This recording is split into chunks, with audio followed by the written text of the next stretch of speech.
கால் வலிக்கு நான் தம்பிக்கு போய் அமுக்கி கொடுப்போம். என்னம்மா வேணாம், உன்னையவே பார்க்குறான் பாரு.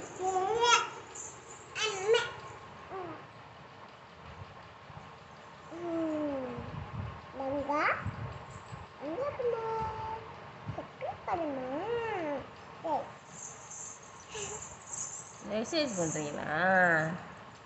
அவன் தான் சின்ன பிள்ளை காலத்துக்கு தலையிறான்னா நீயே காலத்துக்கு தெரியாடி.